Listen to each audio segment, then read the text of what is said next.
choisi un format de vidéo pour, par rapport au réchauffement climatique. L'été arrive et les températures elles vont encore augmenter. C'est pour ça qu'on a pris ce thème. Et du coup, l'objectif, ce serait de mettre la vidéo sur les réseaux sociaux pour vraiment sensibiliser au réchauffement climatique, non pas au réchauffement climatique, mais à la hausse des températures et aux gestes à adopter, surtout pour les personnes vulnérables.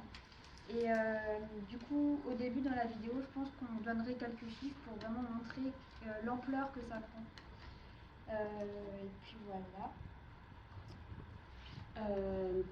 On pensait faire une vidéo comparative pour montrer par exemple une personne qui fait les bons gestes et une personne qui ne les fait pas et voir les conséquences que ça a du coup sur la vie de tous les jours, enfin pas sur la vie de tous les jours, pendant la canicule, ce que ça a sur le corps et sur tout le monde.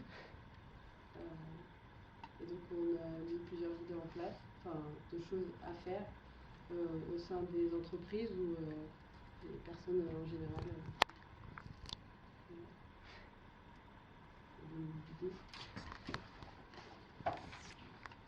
Donc déjà, je vais parler par exemple pour les espaces publics. On trouvait ça important parce qu'au final, on a par exemple l'alerte qui passe souvent à la télé pour la canicule, alerte canicule, restez chez vous et tout. Mais du coup, on trouvait que dans les espaces publics aussi, c'était bien qu'il y ait des mesures qui soient prises, même dans les entreprises et tout ça.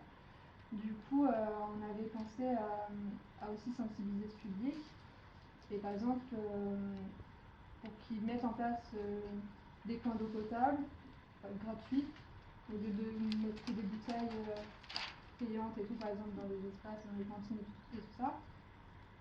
Favoriser la climatisation, mettre des brumisateurs à disposition, faire des évaluations des risques liés aux ambiances thermiques, aux conditions de travail, et assez pour, par exemple, des personnes qui travaillent en extérieur, par exemple, aménager les horaires si c'est possible. Donc voilà, c'est les idées auxquelles on avait pensé. Après, avoir au niveau communication comment on peut faire. Après, je sais pas si vous voulez parler sur...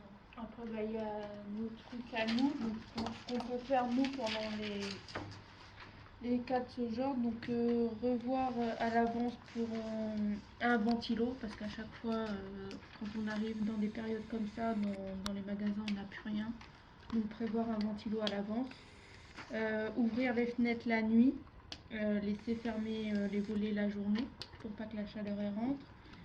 S'hydrater un minimum, donc assez souvent. Boire beaucoup d'eau, éviter de boire de l'alcool. Éviter les activités sportives aussi, puisque de toute façon on est déjà en pleine canicule, donc ça sert à rien de faire du sport à côté de ça. Éviter de boire des boissons sucrées, boire beaucoup plus d'eau du coup. Éviter de sortir pendant les heures de forte chaleur, donc je pense que c'est plus vers de midi à 16h. Manger suffisamment. Acheter des brumisateurs pareil, partout où on va le prendre avec nous, et dès qu'on a un coup de chaud ou quoi, s'en mettre un coup. Porter des vêtements de couleur claire, pour pas que le soleil nous tombe dessus. Et mouiller son corps assez régulièrement.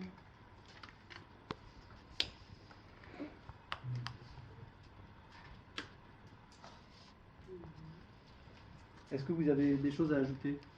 Non, c'est bien. Donc là, vous pensez que c'est un support qui serait réalisable, là vous voyez bien tout ce que vous avez déjà énoncé, c'est déjà du très concret, donc vous voyez bien exprimer ça devant une caméra pour le mettre en forme, le faire un petit montage et tout ça. C'est des techniques que vous maîtrisez déjà? Pas les montages, mais il y a peut-être une personne du groupe qui sait faire le montage? Pas forcément. On a l'idée, mais... Et en tout cas, en général, il y a des gens qui savent faire ça, ça se trouve. Hein.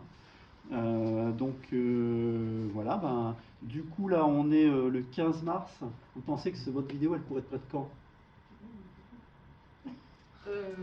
Est-ce que, par exemple, dans 10 jours, on peut se dire que vous auriez fait ça et que cette vidéo pourrait être en ligne? Oui. Si on trouve un monteur. Voilà. Nous, un monteur, on a une personne avec nous en service civique en ce moment qui nous fait nos vidéos, qui nous les met en ligne et qui nous les met sur le site. Et elle fait un super boulot. Donc elle peut faire ça avec vous si vous voulez. Elle s'appelle Joanne. Et on peut lui demander, elle serait très heureuse, je pense, de vous accompagner dans cette démarche. Ok. Donc ce que je vous propose maintenant, c'est sur une feuille, vous nous mettez vos adresses mail et votre téléphone perso. On va lui transmettre le bébé à Joanne et on va lui dire de se mettre en rapport avec vous pour voir concrètement comment ça peut se faire pour avancer sur cette vidéo et qu'elle soit faite dans une dizaine de jours.